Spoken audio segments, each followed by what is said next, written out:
name is Janice Madewell Jones. I was born in 1952. I am now 74 years old. My grandparents had Barnes's Produce Market on Visalia Road.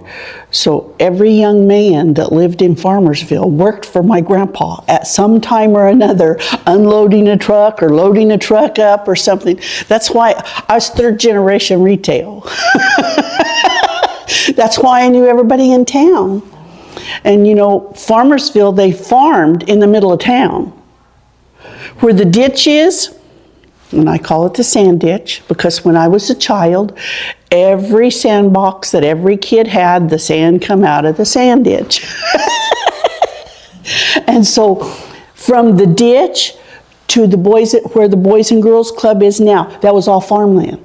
That was farmed regularly, right across from Hester School. So it's just the way it was. I lived somewhere else, but yeah. Well, and we didn't have a police department. Yeah, was the constable, was it a sheriff's department? Because they would come to our house to call the cops, and they would turn off Visalia Road and turn on their lights and sirens when they turned off Visalia Road onto Brundage. So the guy that had beat his wife up that was next door, he would take off running because he heard the siren. That happened fairly regular. It's like, yeah. But and also there were little grocery stores in every neighborhood. Every neighborhood had a little grocery store. I didn't know that. There was one on the corner of Ash and Brundage. It was either Andrews or Jackson's when I remember, because I was born in 52. So I remember Andrew and Jackson being the name of the people. And then, you know, Wellsbackers, where that little small engine shop is now, that was Wellsbackers grocery store.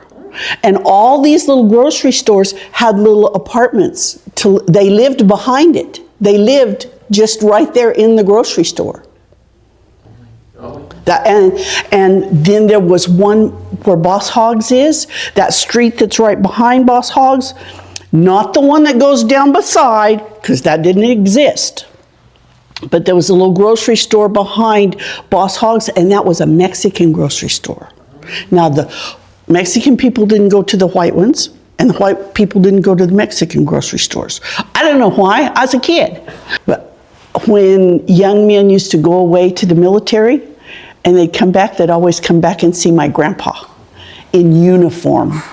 And as a child, I'd never seen anybody in military uniform, so that was pretty cool to be able to see things like that. And my grandpa Barnes was a big gardener. He lived right there on Visalia Road where that mini mart is. Dino Mart? Yes. That's where the Barnes's Produce Market was. There's pictures on Facebook of that. And foreigners. And when I say foreigners, I was a child. I'd never seen people from other countries.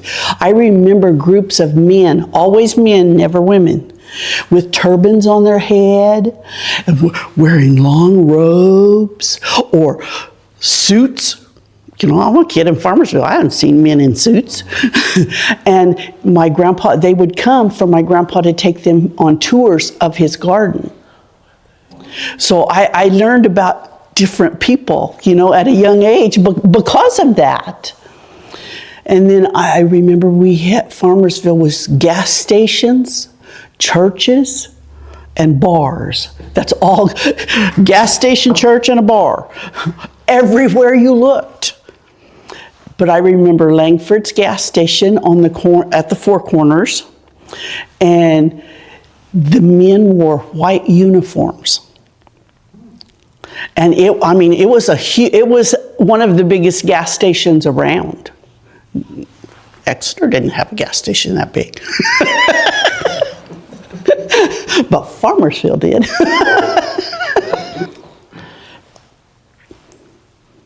It was a wonderful place to grow up because you knew everybody and everybody knew you. In fact, people used to ask me if I was related to this one family here in town, and they would tell me, "Oh, you look like them." I said, "Well, my mama said no." Well, I found out in the last 10 years, yes, we were. Yes. Oh my God. But yeah, I remember Ben Franklin's. We had a Ben Franklin's where Fast Strip's at. There was and it had an up and down floor. The floor was. I was going to ask about the movie theater, but you were. No, Yeah. that was before, Yeah. or else when I was a baby, one of the two. But everybody knew who I was, even when I didn't know who they were, because of my grandparents having their produce market and me being there. But the Memorial Day parade used to line up in front of Barnes's Market. So we could just sit on the front porch and watch a parade. It's pretty cool. Well, I remember that old hotel that was on the corner where Rainbow Drive-In is now. There was an old multi-story. There was a multi-story hotel there where Rainbow Drive-In is now, and I guess people lived in the rooms upstairs. Wow. And there used to be a little man that walked around town, and when I say little, he wasn't 5 foot tall. Or he might have been 5 foot tall, and he wore a cowboy outfit. Okay. He wore toy guns and a vest and a hat. He walked around town all the time.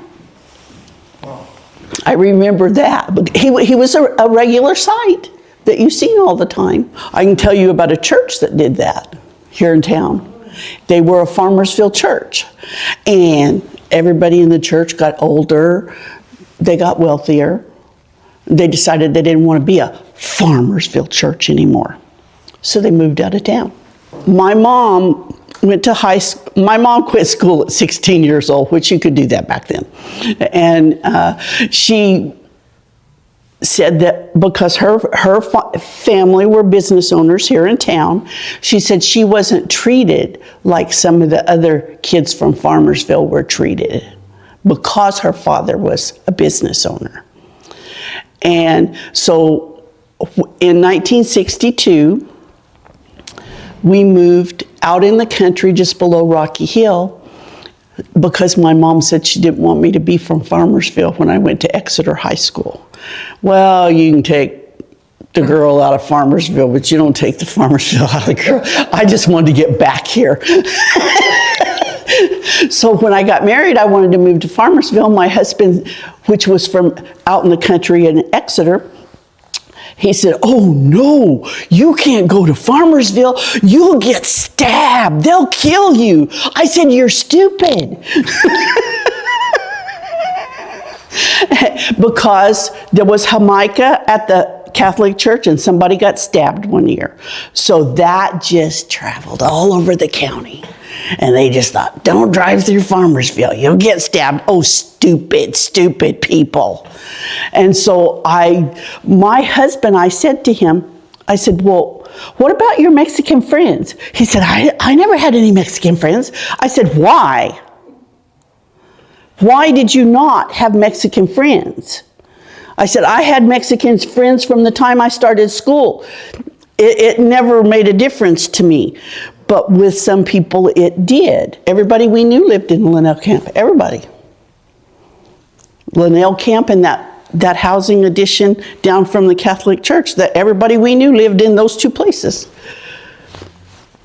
Was Linnell Camp? It wasn't. Man, there's this old pharmacist I know that grew up there, you know, and was it a migrant? Yeah. It was always been like a migrant? I was in one of those, because they had the little tin buildings. They haven't had them since I was a small child, because they sold them off. And they were maybe 15, 20 feet long and maybe 5, 6 feet wide. Had one light bulb that come down from the ceiling and one faucet. like you have in your yard. There was a faucet in there, and that's all that was in there. And it was a sad place. I mean, I was just a child, but I knew this is a sad thing to live like this. And everybody we knew lived there, because my dad's family were migrant workers. My dad never finished 7th grade and went to 13 different schools. My mother's family came out here when she was not quite 5 years old. And I asked her one time, I said, what did you think about when you landed here? I asked her if they came in a covered wagon. Because you think that, you know? And so she said she remembered that when they got here, it smelled like a giant outhouse. Because even in 1962, on Brundage, our next door neighbors did not have an indoor toilet. In 1962. So I remember that. And there were outhouses a lot of places. A lot of places. A lot of businesses that, you know, they didn't have indoor toilet, but they'll have an outhouse out in the back. That's all there was to use. And the outhouse was just a hole in the ground, huh? Or... Well, yeah, some were better than others. Yeah, they were. And some of them were two-holers. My wife had 5 brothers and 5 sisters, and they had a double header. Yep. Yeah, like that. Where she grew up at Tegas Ranch, yeah. Yeah. I had a brother-in-law was out there too at Tegas Ranch. Yeah. I think you got to talk about that phone line thing again. That was... Well, we got a telephone. You get a telephone, who are you going to call? Because not everybody had a telephone. So, but they always would say it's for emergencies. And the emergency seemed to be the guy next door beating his wife up, must call on the cops. That seemed to be the emergencies. And was it wrong going to that? And I was a little kid, and I had to peek through the window and watch everything. I've always been that way. But the grocery store, the people that owned the grocery store knew every kid in the neighborhood, because you go to the store and get this, so you just go get it.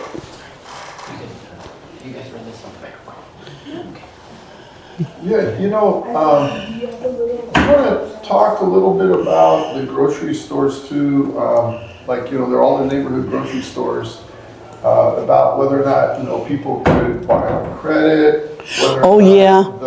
they would have their own little butcher shop where they would grind the hamburger. Yeah. Or cut the lunch meat. Kind of things that are different than what you see when you go to a store nowadays. Well, yeah. I remember my mom used to say to me, when it was just me and my mom, because my mom was 17 when I was born.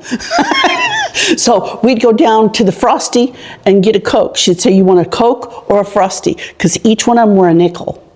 It was a nickel for a small Coke, a nickel for a small Frosty. And sometimes we got one of each. Daddy was doing good. But, now what'd you say?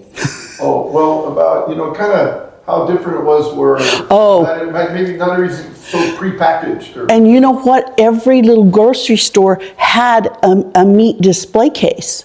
Mm-hmm. It wasn't, no, nothing was prepackaged, nothing. No lunch meat, because the only lunch meat was bologna. God, I hate bologna. And so they cut the bologna, and so the only sandwich I ever knew existed was a bologna sandwich. That's why I hated sandwiches. But I remember milk was a very big thing, to be able to go to the grocery store and buy a carton of milk. I remember that being a really, really big thing, because people didn't have milk. And because I remember my mom sending me to the store and telling me, be sure and tell the lady you want pasteurized, homogenized milk. Because apparently there were other kinds. And I didn't, I'm 5 years old, I don't know. But we'd go over and sometimes in the meat case, my mom would say, oh, and she'd say something derogatory about a specific meat that was in a case. And I would ask her why, and she said, that's horse meat. So sometimes there was horse meat. And I've talked to other older people that say the same thing, that their mother would tell them, no, we're not going to buy that. That's horse meat. So that was a thing. And my parents, about 25 years ago, moved back to Missouri. And she said sometimes back there she's seen it. Even now. Because they don't have SPCA back there. You never think about how important something is until you don't have it. And the SPCA is very important. But Farmersville never seems to have a regular dog catcher. But that's okay. Girls, any questions you want to ask? Yeah, ask me anything, I don't care. Nothing's off limits. Don't be shy. I went to school from kindergarten through 4th grade in Farmersville. And Hester School was brand new when I went to school there. And it was listed as one of the best in the state. But I went to school with the same Mexican kids forever. Even through high school. In fact, my very best friend was Lolly Rojas. She lived on Petunia, and she had 2 sisters. And eventually, as adults, we ended up, our families living together. So. But yeah, I never understood prejudice. I never did. Never did. Still don't. Just not going to have any part of it. And there was prejudice in Farmersville. Even when I was a kid, I didn't understand it, but I knew it was there. Well, Exeter at one time had the highest amount of millionaires of any town in all the United States at one time. And they liked it. Yeah. Because I always, even when I lived in Exeter, I still ran with Farmersville kids. I didn't run with Exeter snobs. I'm not having nothing to do with that. And I went to work at 16 years old. I went to work in a CPA office in Exeter. CPA, Certified Public Accountant, all because I knew how to dress and I knew how to act.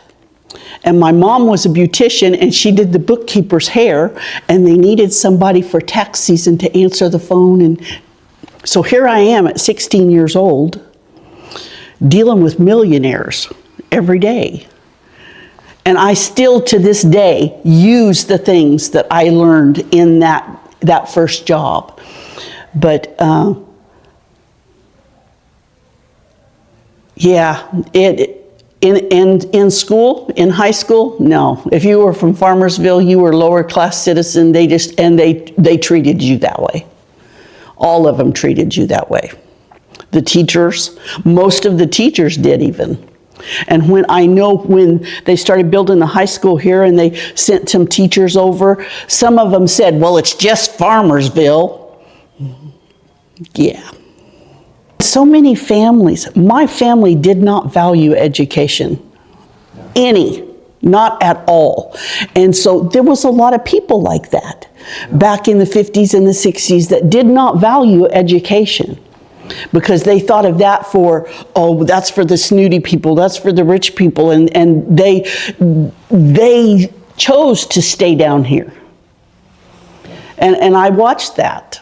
And just one last thing, the positive side I want to say about right now is like our city we work very cooperatively with Exeter, Lindsay, Woodlake. And sometimes there's people here that don't want to do things there because of the history. But setting that history aside and moving forward and working together, that's what we need.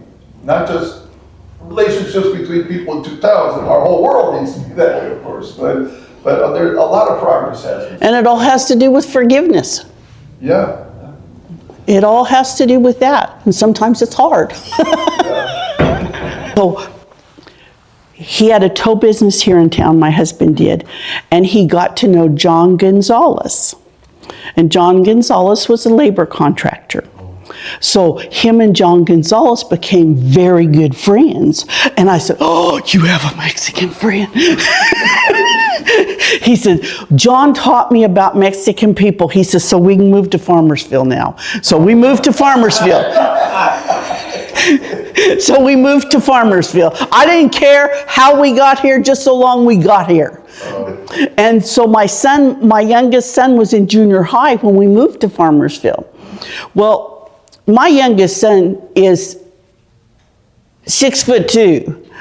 And he was probably 6 foot when he went to junior high in Farmersville. So this big old burly white boy comes to Farmersville. And because I had people ask me if they would be comfortable with their kids going to school in Farmersville. And I said, well, let me see your kid. Because there's lots of gang stuff going on back.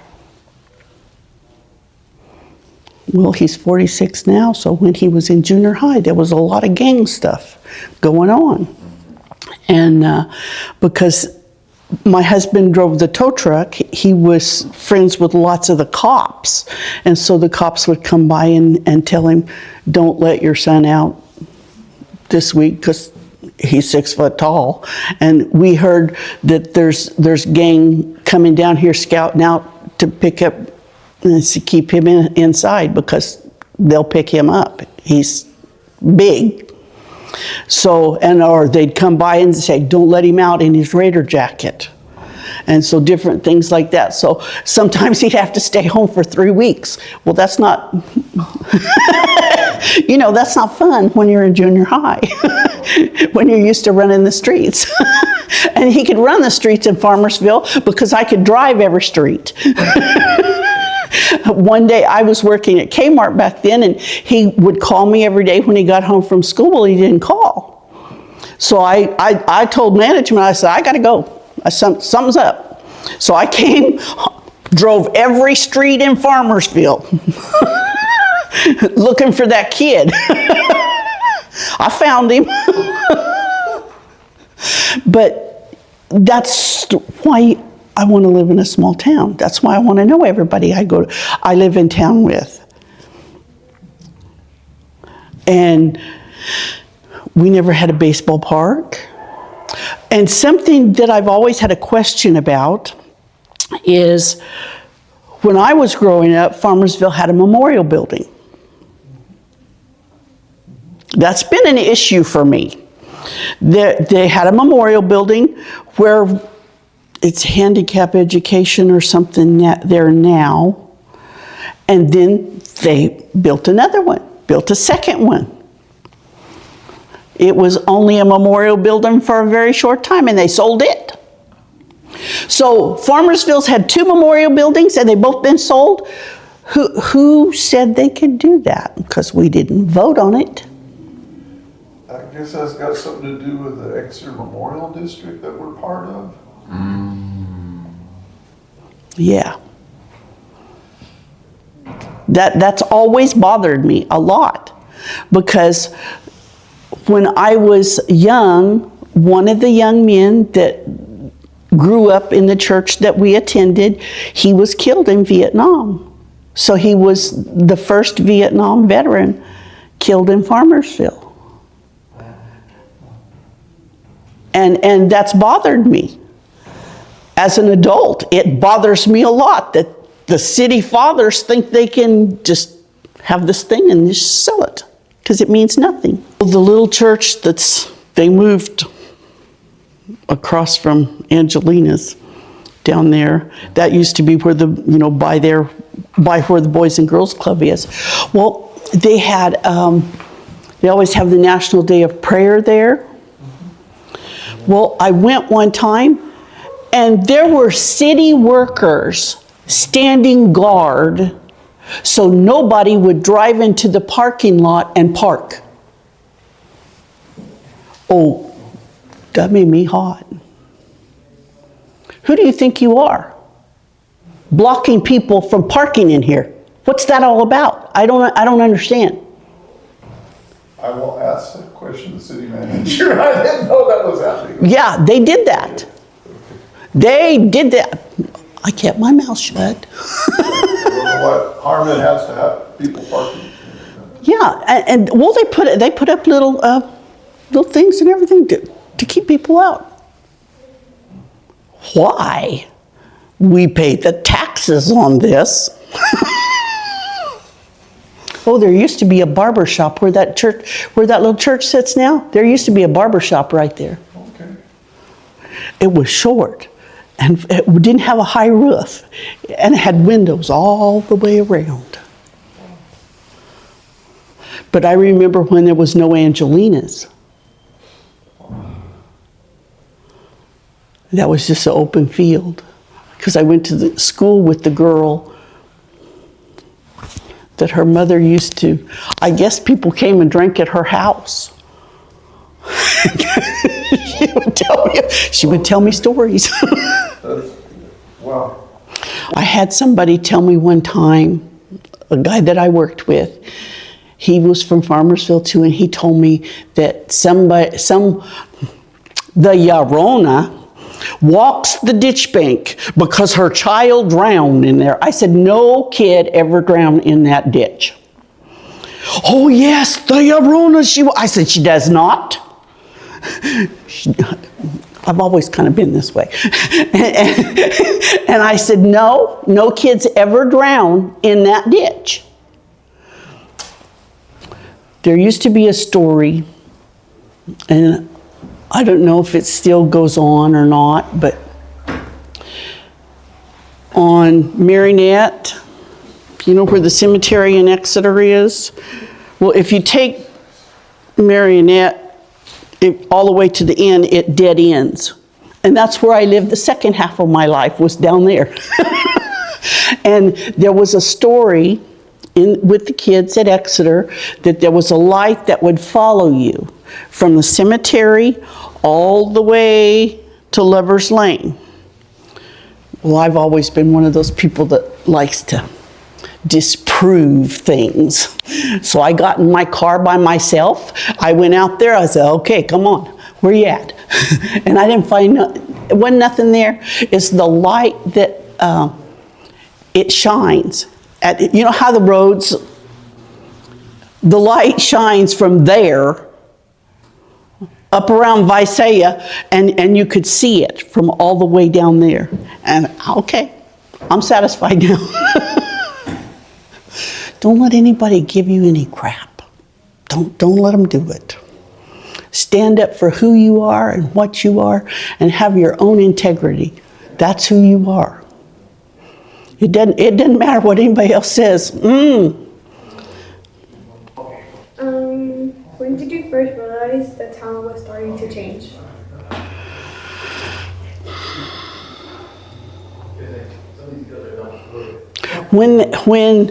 Where Citrus is at, just outside of town, when they started building houses there.